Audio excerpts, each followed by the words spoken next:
믿음이 없이는 하나님을 기쁘시게 하지 못하나니 하나님께 나아가는 자는 반드시 그가 계신 것과 또한 그가 자기를 찾는 자들에게 상 주시는 이심을 믿어야 할지니라.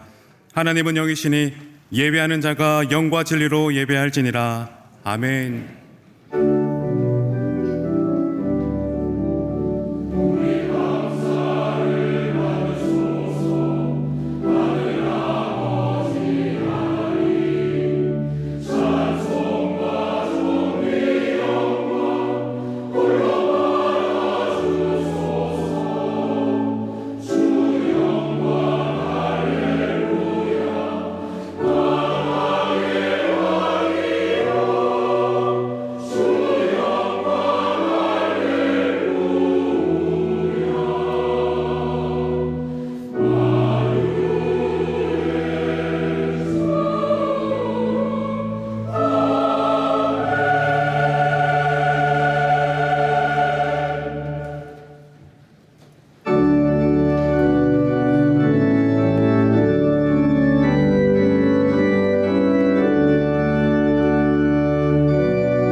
다 같이 참회 기도를 드리겠습니다. 자비로우신 하나님, 저희는 하나님 나라보다 세상의 권력과 부귀영화에 눈을 두고 더 높은 자리와 더 많은 것을 향해 마음을 빼앗겨 왔습니다. 저희의 탐욕을 용서하시고 하나님 나라를 바라보며 마땅히 할 일에 초연히 힘쓰는 삶을 살게 하옵소서. 이제는 하나님께 저희 각자의 죄를 참회하며 계속 기도드립니다.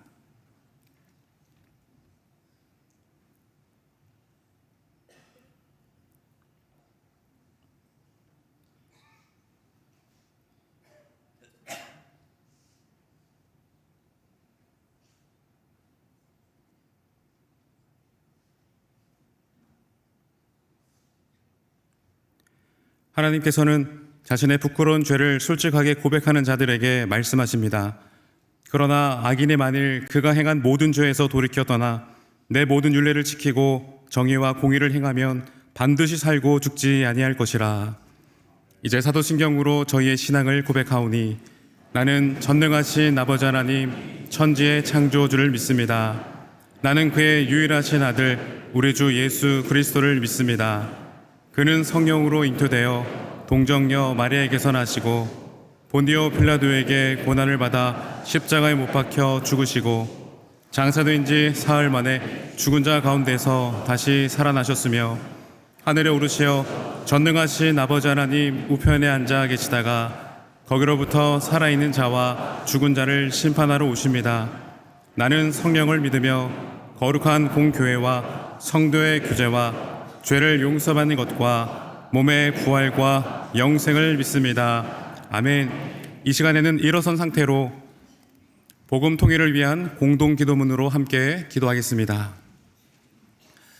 하나님 아버지, 1945년 한경직 목사님을 중심으로 영락교회를 세워주시고 오늘까지 민족 복음화와 복음 통일을 향해 거룩한 사명 감당하게 하심을 감사드립니다. 주님, 북한 땅을 긍휼히 여겨 주시옵소서. 북한의 악한 독재 정권이 무너지게 하여 주시고 북한 땅에 자유와 복음의 날이 어서 속히 오도록 은혜를 내려 주시옵소서. 고통 가운데 있는 2600만 북한 동포들의 눈물을 닦아주시고 아픔을 위로하여 주시옵소서. 주님, 이 땅 가운데 3만 4천여 명의 탈북 자유인을 돌보 감사드립니다. 영락교회가 탈북 자유인들에게 예수 그리스도의 생명의 복음을 전하게 하시고 복음으로 생명을 살리며 예수 그리스도의 복음의 능력으로 기쁨의 춤을 추게 하옵소서. 올 한 해 하나님께서 영락교회에 맡기신 북한 선교의 거룩한 사명을 넉넉히 감당하게 하여 주시옵소서. 이 모든 말씀 우리 구주 예수 그리스도의 이름으로 기도드립니다. 아멘. 자리에 앉으시기 바랍니다. 다 함께 성시를 교도하겠습니다. 성시는 교동문 102번, 나라사랑 4번입니다. 그 땅 이스라엘 모든 산에서 그들이 한 나라를 이루어서 한 임금이 모두 다스리게 하리니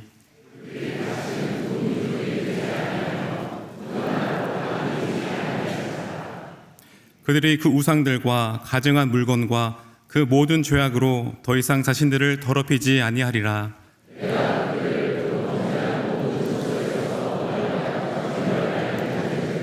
그들은 내 백성이 되고 나는 그들의 하나님이 되리라.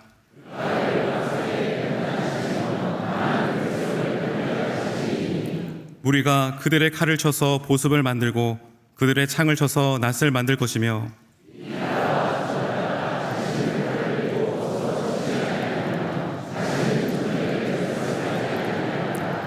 내가 에브라임의 병거와 예루살렘의 말을 끊겠고 전쟁하는 활도 끊으리니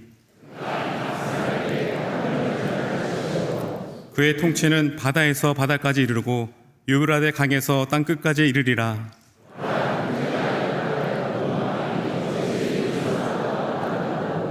머리에 있는 보배로운 기름이 수염 곧 아론의 수염에 흘러서 그의 옷뒤까지 내림받고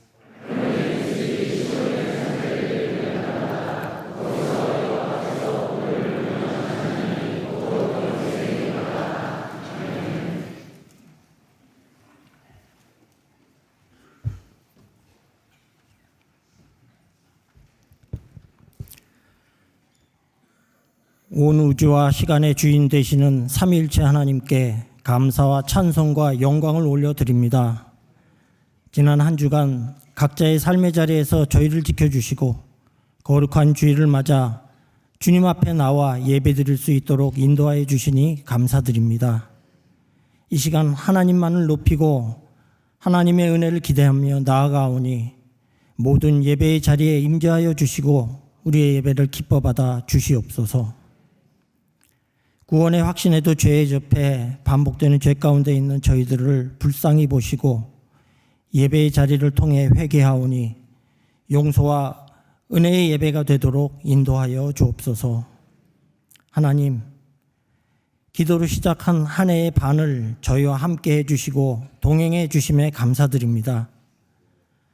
영락교회 성도들이 오이코스 말씀 묵상과 가정 예배를 통해 가정이 회복되게 하시고 하나님의 은혜 가운데 말씀의 능력과 신앙으로 우리의 삶이 위로받고 치유받으며 회복되는 놀라운 역사가 있게 하여 주시옵소서. 이 시간 예배의 자리에 나와 간절한 마음으로 하나님께 자신의 기도 제목으로 기도하는 성도들의 기도를 들으시고 위로해 주시며 응답의 은혜를 내려 주옵소서. 북한 선교주의를 맞아 하나님께서 우리 민족에게 베풀어 주신 은혜를 잊지 않고 기억하게 하시고 억압받고 있는 북한을 위해 기도하게 하시며 통일 사역을 준비하는 북한 선교부의 지체들과 사역들을 축복하시어 하나님의 때에 복음 통일이 속히 이루어지도록 인도하여 주옵소서. 우리나라를 위해 기도합니다. 우리 민족 가운데 용서와 화합하는 마음을 주시고 열강과 북한의 도발이 상존하는 우리나라의 국방과 외교를 든든히 지켜주시사 국정이 안전되게 하시며 하나님 한 분만이 주권자이심을 알고 공의와 사랑으로 굳건하게 세워지는 대한민국이 되게 인도하여 주옵소서. 세계 선교의 사명을 감당하시는 선교사님들께 성령 충만함을 주시고 사역을 위해 돕고 기도하게 하사 선교의 사명을 잘 감당하도록 인도하여 주옵소서. 교회 학교와 상공사공 청년들을 축복하여 주시고 어르신들을 강건하게 지켜주시사 영락교회가 믿음의 대를 잘 이어 세대 간 화합하고 존경과 환대가 넘치게 하사 하나님과 동행하는 삶을 기쁨으로 누리는 오직 한 분이신 하나님만을 잘 섬기는 교회 되게 인도하여 주옵소서.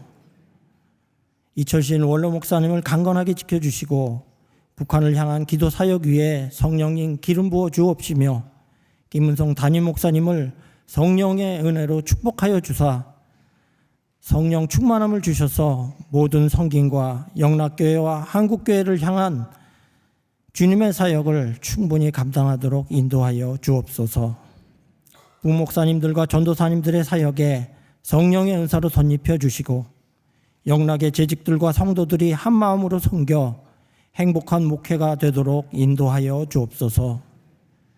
꽃은 언제 가장 아름다운가라는 제하의 담임 목사님의 말씀이 성령님의 역사로 우리의 마음이 감동받고 위로하게 하사 결단하여 말씀대로 살아가는 영락의 성도들이 되게 하여 주옵소서.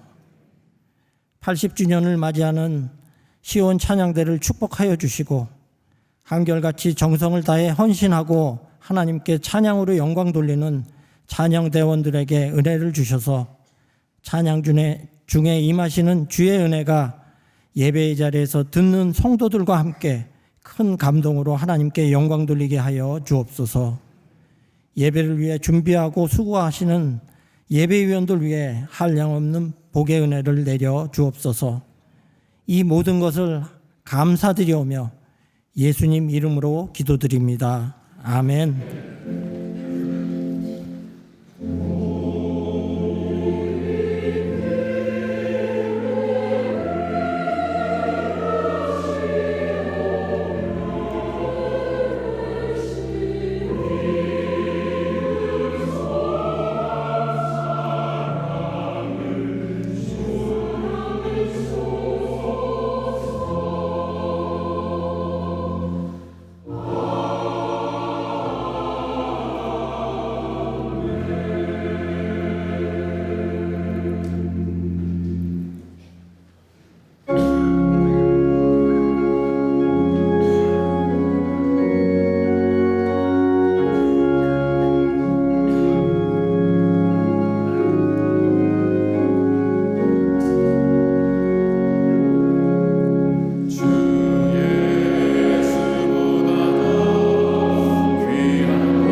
오늘 저에게 주시는 하나님의 말씀은 구약성경 에스더 4장 13절부터 17절의 말씀입니다. 에스더 4장 13절부터 17절의 말씀입니다. 하나님의 말씀을 봉독합니다. 모르드게가 그를 시켜 에스더에게 회답하되 너는 왕궁에 있으니 모든 유다인 중에 홀로 목숨을 건지리라 생각하지 말라. 이때에 내가 만일 잠잠하여 말이 없으면 유다인은 다른 데로 말미암아 노임과 구원을 얻으려니와 너와 내 아버지 집은 멸망하리라. 내가 왕후의 자리를 얻은 것이 이때를 위함이 아닌지 누가 알겠느냐 하니 에스더가 모르드게에게 회답하여 이르되 당신은 가서 수산에 있는 유다인을 다 모으고 나를 위하여 금식하되 밤낮 3일을 먹지도 말고 마시지도 마소서. 나도 나의 시녀와 더불어 이렇게 금식한 후에 규례를 어기고 왕에게 나아가리니 죽으면 죽으리이다 하니라. 모르드게가 가서 에스더가 명령한 대로 다 행하니라. 하나님께서 이 말씀을 통하여 저희에게 은혜 주시기를 원합니다.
오늘도 우리 예수님의 생명의 강가로 나오신 줄로 믿습니다. 여러분들에게 우리 주님의 은혜가 풍성하시기를 간절히 기원합니다. 어제는 우리 시온 찬양대가 창립 80주년을 기념하면서 하나님 앞에 찬양의 영광을 올려서 큰 은혜를 받았습니다. 돌아오는 토요일은 수요 2부 기도회 때 찬양하는 베다니 찬양대가 65주년이 되어서 또 찬양합니다. 영락교회에서 신앙생활하면 매주 이렇게 하나님 앞에 아름다운 찬양에 동참할 수 있어요. 여러분들 토요일에도 또 오셔서 함께 은혜를 받으시기를 바랍니다. 오늘은 북한 선교 주일인데 특별한 주일이죠. 우리 민족의 염원인 복음 통일을 위해서 기도하고 하나님께서 대한민국의 품에 보내주신 3만 4천여 명 탈북 자유인들을 위해서 우리가 또 기도하는 날이기도 합니다. 또 다양한 북한 선교를 위해서 다짐하고 헌신하는 주일이기도 합니다. 오늘은 특별히 1부, 2부, 3부 봉헌송을 연주하시는 분들이 오셨는데 이분들은 북에서 내려오셔서 대한민국의 품에 살면서 연주자로 아주 탁월한, 어떤 분은 카네기 홀에서도 공연도 하신 분도 계시고 아주 훌륭한 분들이 오셔서 이제 연주를 하게 돼요. 오늘도 그 악기를 하는 분이 우리나라에 한 분밖에 없는 그런 분이 봉헌송을 이제 연주해 주실 것입니다. 여러분들이 잊지 말고 기도할 때마다 북한 선교를 위해서 기도해 주시길 바라고, 오늘 모아지는 헌금은 우리가 아주 요긴한 곳에 사용하게 될 것입니다. 우리 영락교회에 주신 사명인 줄로 알고 이 일을 잘 끝까지 감당하기를 원합니다. 예전에 저희가 학교 다닐 때는 교과서에도 실려 있었던 김소월 시인의 산유화라는 시가 있었습니다. 1924년 10월 달에 문학 잡지인 영대 제3호가 발간됐는데 그 영대 3호에 실려 있었던 시입니다. 산유화가 무엇인가 하면 그냥 산에 여기저기 피는 모든 꽃들을 가리켜서 산유화라고 한다고 합니다. 여러분, 이 시인은 피어 있기는 하지만 아무도 보아주지 않는 외로운 꽃을 생각하면서 자신의 고독한 처지를 거기서 읽었다, 이렇게들 얘기하고 있습니다. 근데 여러분, 이 시는 꽃이 피네로 시작을 합니다. 그리고는 꽃이 지네로 끝나는 아주 간단한 시죠. 제가 여러분들에게 읽어드려 볼 텐데요. 산에는 꽃 피네, 꽃이 피네, 가을 봄 여름 없이 꽃이 피네. 산에 피는 꽃은 저만치 혼자서 피어 있네. 산에서 우는 작은 새요, 꽃이 좋아 산에서 사노라네. 산에는 꽃 지네, 꽃이 지네, 가을 봄 여름 없이 꽃이 지네. 꽃이 피네로 시작해서 꽃이 지네로 끝나고 있는 거죠. 여러분, 꽃이 지는 것을 보는 건 참 슬픕니다. 남산 둘레길을 걷다가 그렇게 흐드러지게 피어있던 벚꽃이 다 떨어져서 사람들의 발에 밟히는 것을 보고 있노라면 슬픈 생각이 듭니다. 또 얼마나 목련이 탐스럽게 하얗게 핍니까? 그런데 불과 며칠 못 가고 그 꽃이 죽어 떨어집니다. 그래서 까만 땅 위에 누워있는 모습이 더 하얗게 보이는데 더 슬픔을 거기서 느끼기도 합니다. 왜 하나님께서는 아름답게 피게 만드시고는 그것이 떨어져서 죽게 하시는가, 그런 생각을 해보기도 하죠. 그런데 여러분, 핀 꽃이 지게 하시는 그 하나님의 섭리 속에 엄청난 진리가 담겨 있다는 사실을 알 수 있습니다. 꽃은 피는 것 그 자체가 목적이라기보다는 피었던 꽃이 시들어서 죽어 떨어짐으로써 씨를 맺고 열매를 맺는 것, 그게 꽃의 진정한 목적이라고 할 수 있습니다. 꽃이 핀다는 것은 씨와 열매를 얻기 위한 하나의 과정에 불과하다 하는 것입니다. 여러분, 그래서 어떤 책을 보니까요, 꽃이 이렇게 확 피면 거기 수술해서 꽃가루가 만들어져 가지고 그게 암술 머리에 닿으면 수정이 일어나게 되고, 그래서 거기서 씨방이 형성돼 가지고 자라 가지고 그 속에 씨들이 생긴다고 합니다. 씨가 있어야 그 다음에 또 파종하고 또 파종하고 이어 내려갈 수 있는 게 아니겠어요? 뿐만 아니라 이제 거기서 열매가 이제 맺혀지는 거죠. 그 씨방이 자라서 열매가 되는 것을 참 열매라고 한다고 합니다. 참 열매 종류는 감, 복숭아, 또 콩 이런 것들이 참 열매라고 합니다. 그런가 하면 씨방이 아닌 나머지 꽃턱이라든지 아니면 꽃받침이라든지 그런 것들이 변해서 열매가 되는 거를 헛열매라고 하는데, 우리 성도님들이 좋아하시는 딸기, 그 다음에 배, 또 사과 이런 것들이 헛열매라고 합니다. 저는 이런데 문외한인데 이거 외우느라고 고생했어요. 근데 참 감동받았어요. 여러분, 그 신선한 사과 한쪽 입에 물고 씹으면은 얼마나 그게 사각사각하면서 맛있습니까? 그 빨간 딸기 하나가 얼마나 귀합니까? 근데 그 열매가 맺히기 전에는 꽃이 죽어서 떨어진 고통이 그 앞에 있다는 것을 배우게 되었어요. 여러분, 그래서 꽃은 언제가 가장 아름다운가? 이런 질문을 하게 되는 것이죠. 사람도 어떤 의미로 꽃과 같습니다. 오늘 읽은 본문 말씀에 보면 페르시아 전역에서 가장 아름다운 꽃 에스더가 등장하잖아요. 왕후 후보로 모인 여성들이 다 하나같이 절세계 미녀들인데 그 중에서도 최고의 꽃이 에스더였습니다. 아하수에로 왕은 그녀를 사랑했고 왕후의 자리에 그녀를 세웠고 잘 준비된 궁궐에서 살게 했습니다. 정말 최고로 아름다운 꽃이었다고 할 수 있죠.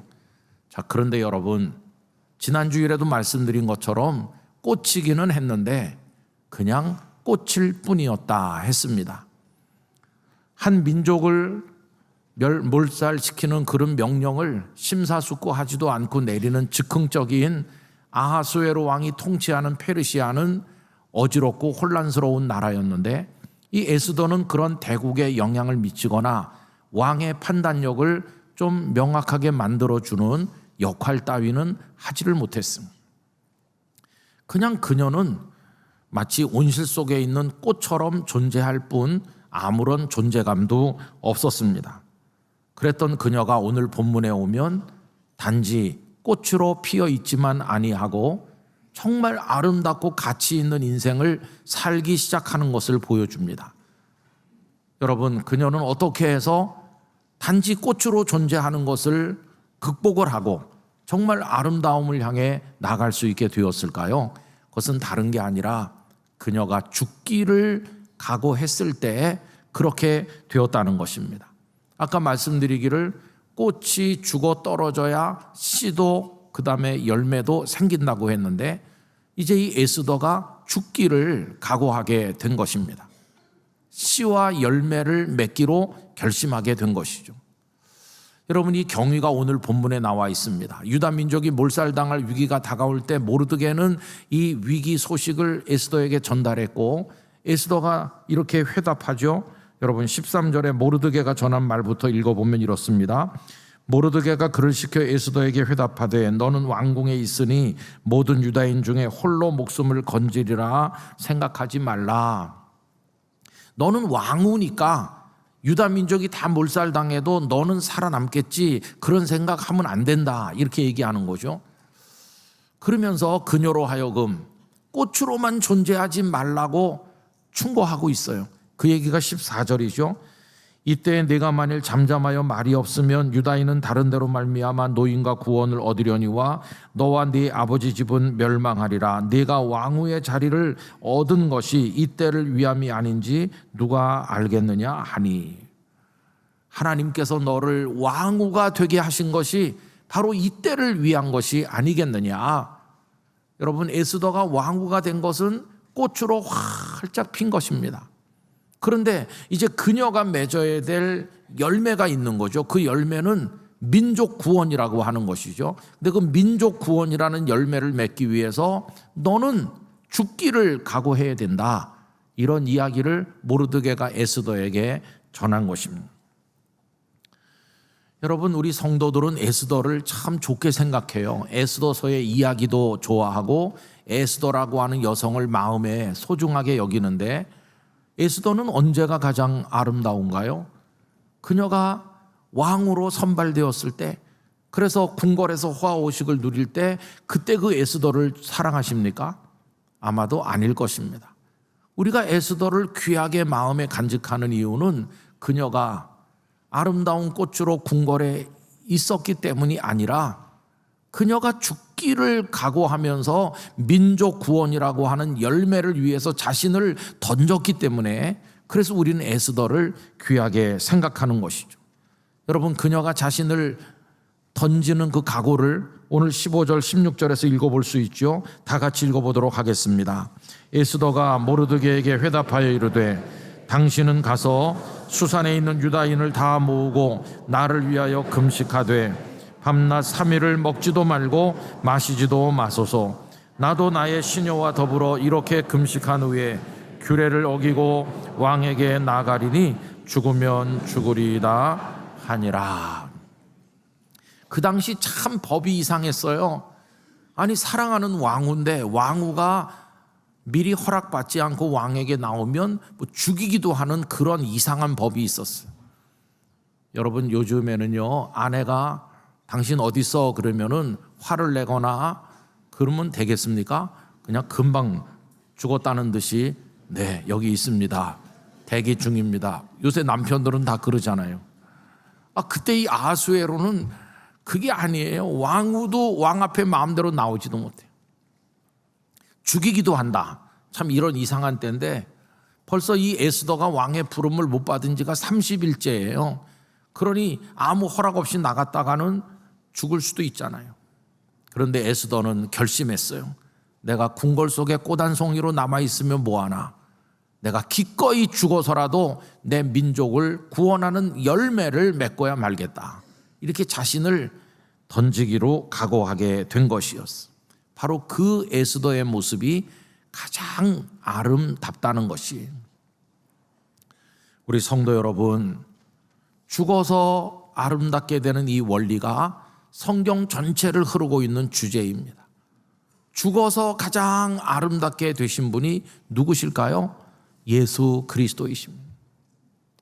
성부 하나님 아버지께서는 성자 예수 그리스도를 사랑하셨고 기쁘게 여기셨습니다.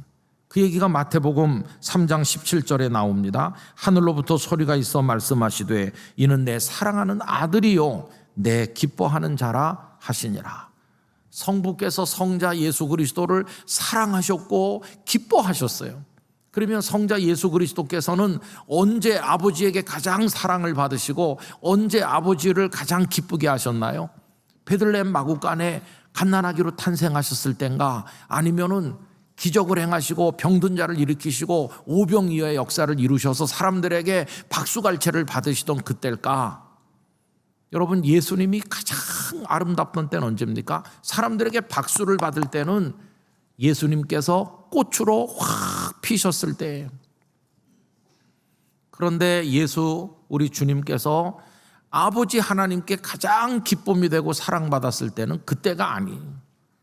그렇게 사람들의 환호와 박수갈채 속에 활짝 피셨던 그때가 아니라 샤론의 꽃처럼 피셨던 우리 주님께서 죽으셨을 때, 죽은 꽃이 되셨을 때가 아버지 하나님께 가장 큰 기쁨을 드린 거예요.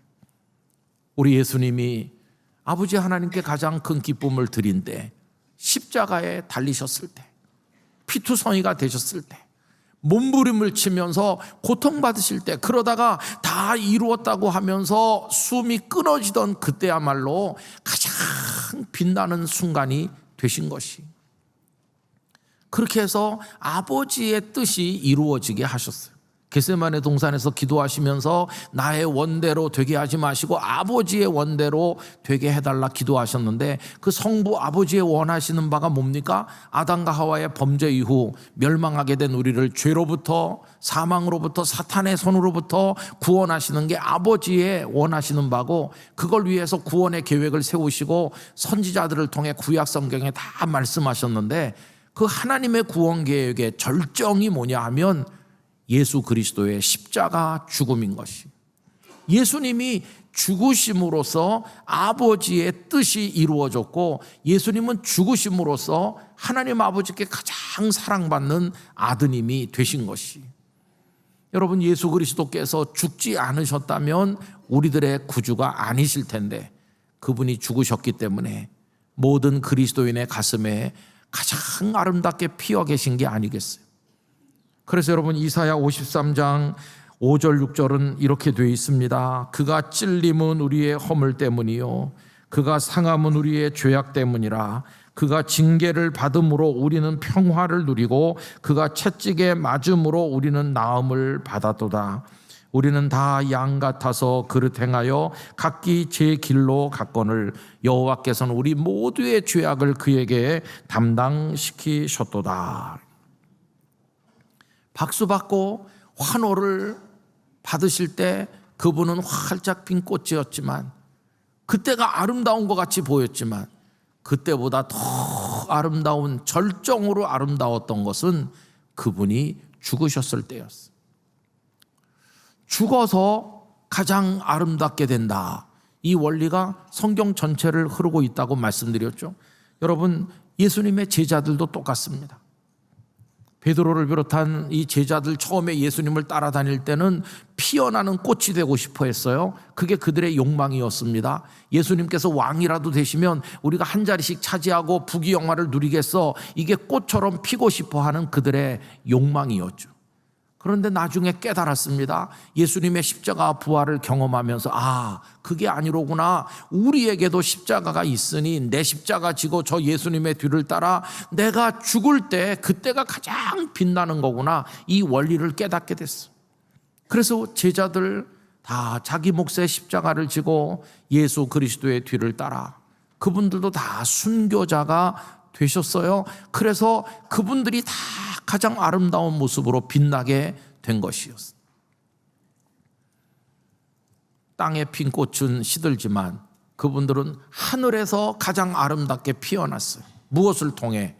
죽음을 통해서 피어났다고 말할 수 있는 거죠. 비로소 그 비아 돌로로사를 걷는 그 순간 그분들이 다 제자다운 제자가 되신 것이. 여러분, 저는 우리 인생살이도 그 진리 안에 있다고 생각합니다. 우리 어머님들, 아버님들 연세가 70, 80, 90 넘어가셔서 이제는 백발이 성성하시고 등이 휘고, 그리고는 얼굴에 주름살이 조글조글 많으신 우리 어른들 생각해 보세요. 그분들에게도 28 청춘일 때가 있었어요. 우리 어머님들도 주름살 하나도 없고 새카만 머리칼에 예쁜 교복을 입고 팔랑팔랑 뛰어다니던 때가 있었어요. 그때 참 예쁜 꽃이셨죠. 그런데 이분들이 아이를 낳으시고 엄마가 되셨어요. 엄마가 되셔서 그 다음 몇십 년은 당신은 죽으시고 자식들이 확 피어나도록 하는 세월을 보내신 거예요. 자식들이 구김살 없이 피어나도록 도와주기 위해서 밤잠을 못 주무시기도 하고 막 마음을 쓰시고 울기도 하고 눈물로 기도도 드리고, 그리고 자식을 위해서라면 몸 하나 아끼지 아니하시고 다 그 몸을 그저 송두리째 내주셨어요. 그래서 어느 날 자녀들이 확 핀 꽃처럼 됐어요. 자녀들의 청춘이 열리기 시작했어요. 그런데 아버지 어머니들은 다 땅에 떨어져 진 꽃처럼 되셨어요.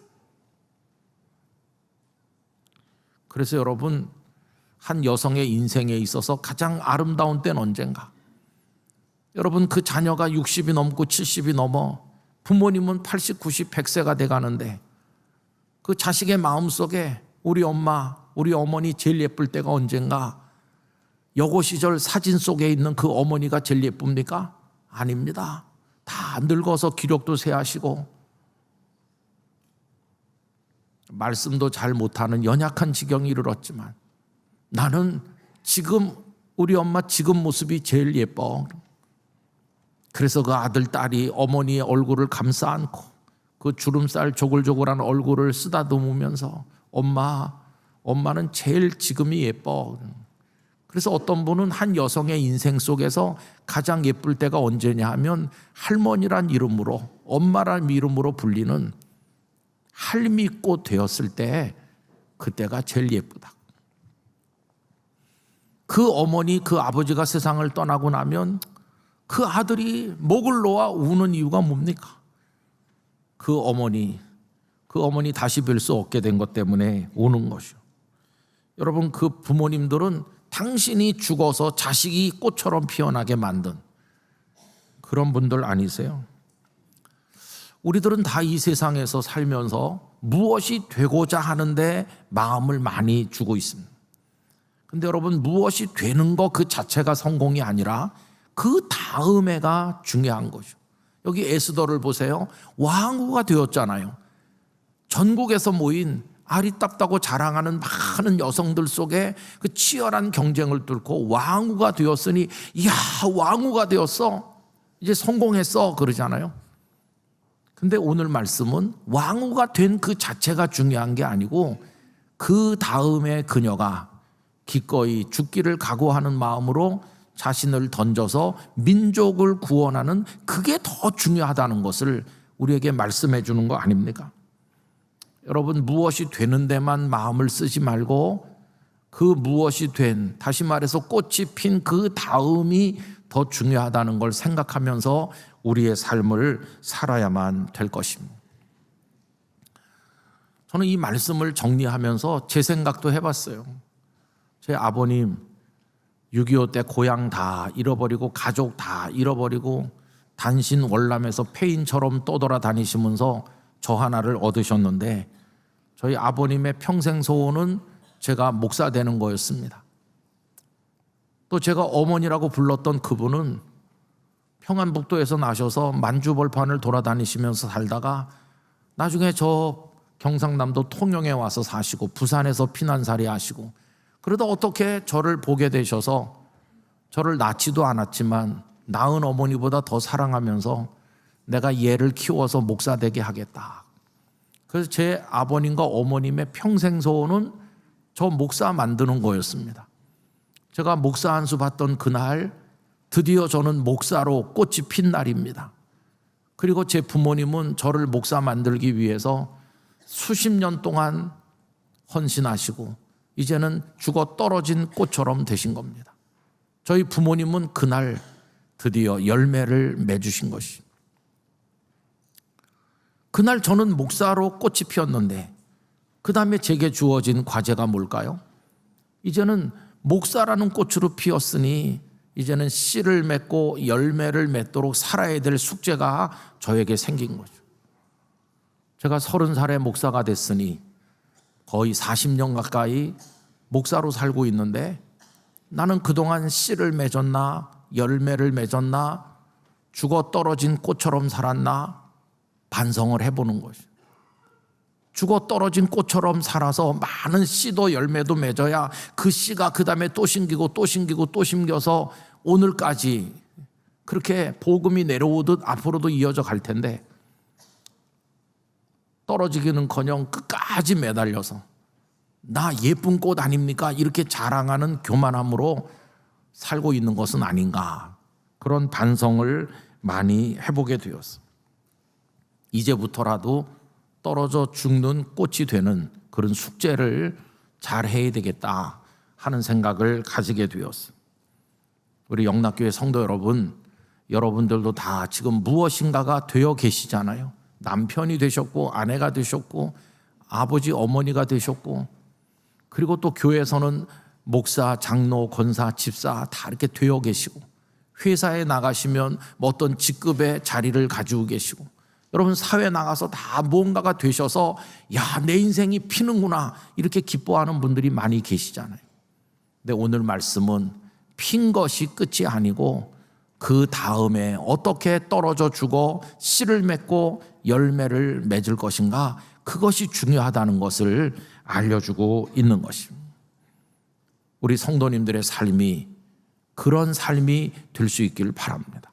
그렇게 될 때 여러분이 거두신 씨앗과 열매가 가정 안에서 계속 심겨지고 또 열매를 맺을 것이고, 교회 안에서 계속 심겨져 꽃이 피고 또 열매 맺고 또 심겨지고, 이 과정이 계속될 것이고, 이 사회에서도 계속될 것이고, 우리 민족 안에서도 이런 아름다운 일들이 이어져 내려갈 것이라고 믿습니다. 에스더서가 우리에게 보여주는 세 번째 이야기는 바로 그것입니다. 꽃은 언제 가장 아름다운가? 내 인생은 언제 가장 아름다운가? 그리고 나는 내 인생을 정말 아름답게 만들기 위한 결단과 그런 행동을 하면서 살고 있는가? 그런 질문을 하게 되는 것입니다. 우리 성도님들의 삶이 떨어져 죽음으로 가장 아름답게 되신 예수님처럼 우리의 삶도 그렇게 되기를 간절히 축복합니다. 기도하겠습니다. 거룩하신 아버지 하나님, 우리 예수님은 십자가에 죽어서 가장 빛나는 하늘의 꽃이 되셨습니다. 우리 믿음의 선배들도 그러하였고 에스더도 그러하였으며 그렇게 살아야 될 과제가 오늘 저희들에게도 있사오니 오 하나님이여, 오늘의 말씀을 마음에 새기고 가치 있는 삶을 살아가게 하여 주옵소서. 예수님의 이름으로 기도하옵나이다. 아멘.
이제 준비하신 주일 헌금을 드리겠습니다. 온라인으로도 드리실 수 있습니다.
사랑과 은혜가 풍성하신 아버지 하나님, 우리를 죄와 사망 가운데 버려두지 아니하시고 독생자 예수 그리스도를 이 땅에 보내주셔서 구원의 은혜를 베풀어 주심에 감사드립니다.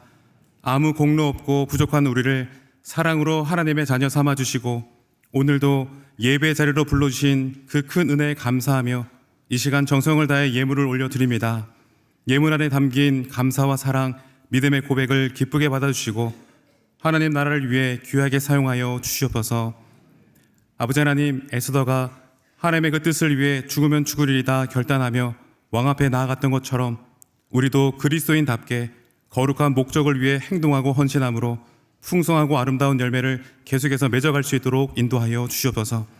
모든 것에 감사드리며 우리의 구원자 되시며 열매 맺은 삶의 본이 되시는 예수 그리스도의 이름으로 봉헌기도 드립니다. 아멘. 자리에 앉으시기 바랍니다. 북한 선교대회 영상을 시청하겠습니다.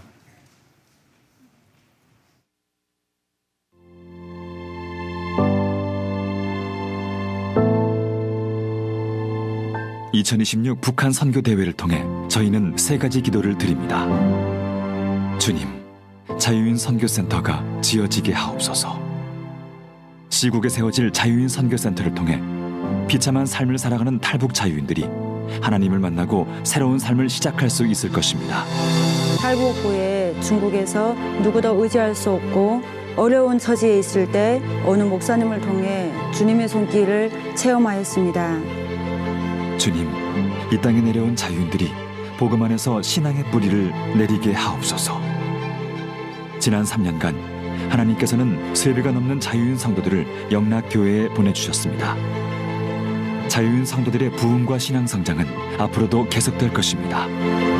마음의 평안을 얻은 것이고 하루하루를 하나님 은혜와 기적으로 살아가면서 일상 속에서 기도하고 살아가고 있어요. 주님, 영락교회에 복음 통일의 인재들이 일어나게 하옵소서. 복음 통일은 다음 세대를 통해 이어져야 합니다. 영락교회는 다음 세대와 함께 기도하며 그들을 복음 통일의 인재로 세워나가고 있습니다. 복음 통일 학교, 비전 트립, 하베로 기도회, 복음 통일 캠프. 우리는 모든 방법을 통하여 북한 동포에게도 복음을 전파해야 합니다. 하나님은 남북한 성도의 부르짖음을 응답하실 줄 믿습니다. 백두산으로부터 한라산까지 방방곡곡에 십자가가 높이 서도 태극기가 피나지는 날이 반드시 올 줄 믿습니다. 자유인 선교센터 건립, 자유인 정착 지원, 복음 통일 인재 육성. 성도 여러분, 북녘 땅에 십자가가 높이 세워질 그날까지, 이 민족이 복음의 능력으로 하나 될 그날까지 함께 생명을 살립시다. 함께 기도하며 나아갑시다.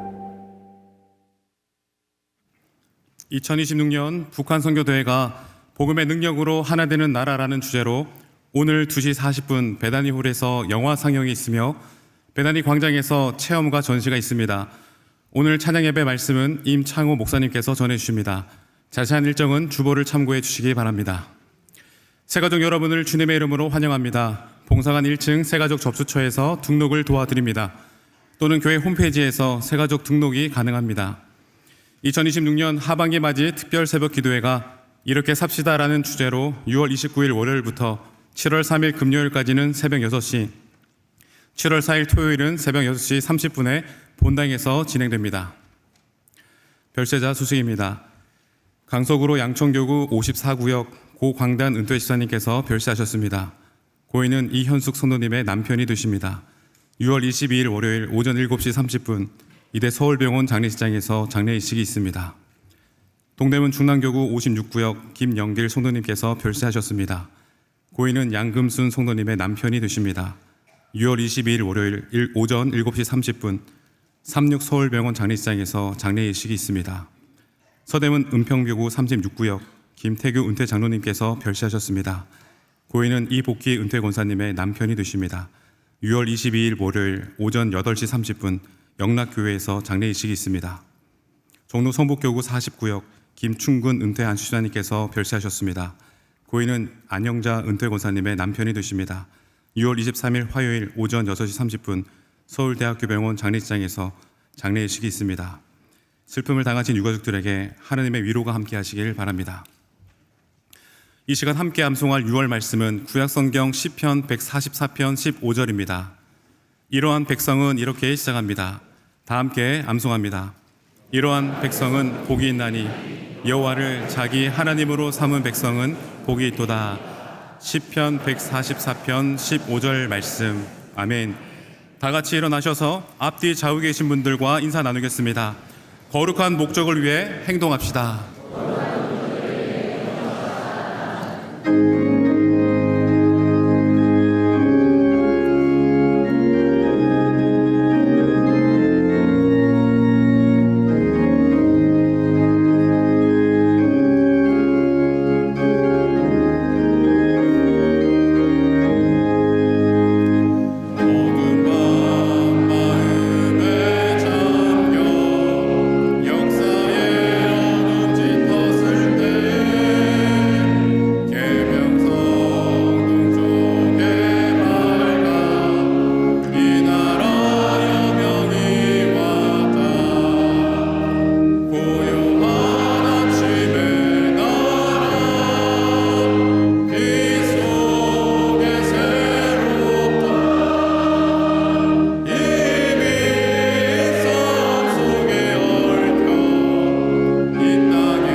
이제는 십자가에서 죽으심으로 영원한 생명의 구주가 되신 예수 그리스도의 크신 은혜와 독생자까지 십자가에 내어주셨을 뿐만 아니라 그의 삶을 본받아 사는 저희들을 통해서도 아름다운 씨와 열매를 거두길 원하시는, 그리고 복음 통일을 위해 기도할 때 반드시 때가 될 때 이루어 주실 우리 아버지 하나님의 놀라운 사랑과 성령님의 임재에 교통하시며 낙심치 않고 기도하게 하시며 북한을 품고 선교하게 하시는, 그리고 또 이곳에 와 있는 우리 자유인들을 보호하시고 이끌어 주시는 성령님의 역사가 오늘 3부에 예배하며 다짐하고 나가는 모든 성도들, 이 나라 이 민족 위에 영원히 함께 하시기를 축원하옵나이다. 아멘.